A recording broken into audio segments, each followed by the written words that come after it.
छोटे से गांव में हरिया, उसकी पत्नी और उनके 2 लड़के रहते थे। हरिया के दोनों लड़के जुड़वा थे और दोनों शक्ल सूरत में हमशक्ल थे। जो कोई भी व्यक्ति उनको देखता तो वो पहचान नहीं पाता कौन रामू कौन राजू है इन दोनों में से। एक शाम हरिया अपनी पत्नी से बोलता है, अब तो बुढ़ापा आ गया और अब पहले जैसे हाथ पैर भी नहीं चलते। हाँ, अब आपकी और मेरी उम्र हो गई है। अब मुझसे भी घर का काम नहीं होता। क्यों ना रामू और राजू के लिए सुंदर लड़कियां देखकर उनकी शादी कर दी जाए। हाँ भाग्यवान, तू बोल तो सही रही है, लेकिन मुझे रामू की फिक्र है क्योंकि उसे काम में आलस आता है और वह कैसे अपना गुजारा कर पाएगा। बातें करते करते दोनों सो जाते हैं।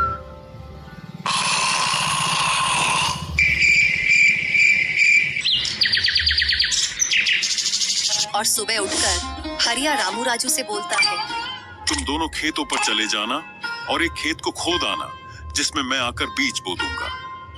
और आज मैं अपने दोस्त से मिलने के लिए पास ही के गांव में जा रहा हूँ। 2 दिन में लौट कर आऊंगा। हरिया तैयार होकर दूसरे गांव की ओर निकल जाता है और रामू राजू भी खेतों की ओर चल देते हैं। दोनों खेतों में जाकर काम करने लग जाते हैं। रामू ठहरा कामचोर, वह थोड़ी देर काम करने के बाद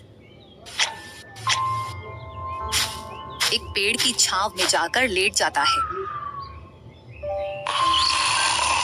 इधर राजू को सुबह से शाम हो जाती है और वह आधा खेत खोद देता है।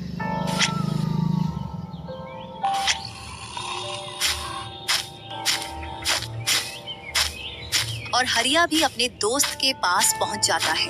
अरे भाई हरिया, कैसे आना हुआ? तुझसे मिलने की इच्छा हुई तो मिलने आ गया। चल अच्छा है, पहले भोजन करते हैं, इसके बाद गप्पे लड़ाएंगे। दोनों साथ में भोजन करते हैं। हाँ भाई हरिया, सुना सब कुशल मंगल? हाँ भाई, सब कुछ कुशल मंगल है। अब तो तेरे दोनों लड़के शादी के लायक हो गए होंगे। हाँ, दोनों शादी के लायक हो गए हैं और खासकर मैं तेरे पास इसीलिए आया हूँ कि कहीं दोनों लड़कों के लिए लड़कियां देख आऊं। वैसे अपनी भी 2 बेटी हैं और दोनों खूब होशियार और चंचल हैं। अब दोनों की भी उम्र शादी के लायक हो गई है। अगर तुझे कोई एतराज ना हो तो क्यों ना इस दोस्ती को रिश्तेदारी में बदल दी जाए। इतना सुन हरिया बड़ा खुश होता है। जब वह दोनों लड़कियों को देखता है तो दोनों बहुत ही सुंदर थीं।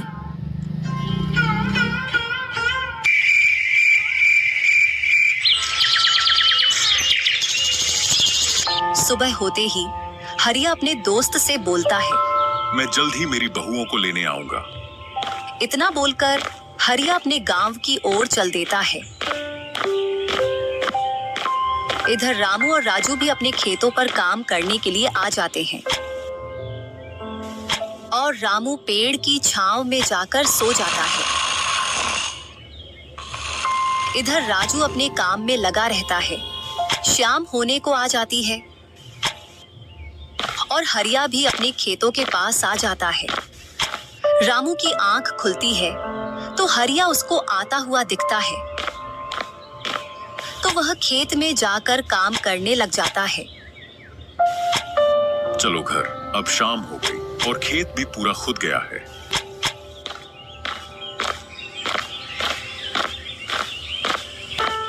तीनों साथ में घर पहुंच जाते हैं। हरिया अपनी पत्नी और दोनों लड़कों को बताता है कि वह इन दोनों की सगाई पक्की कराया हूं।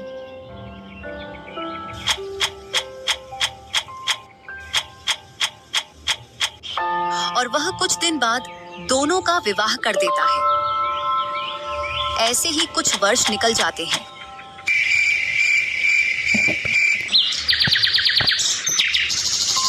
हरिया और उसकी पत्नी का स्वर्गवास हो जाता है और दोनों भाई जमीन और घर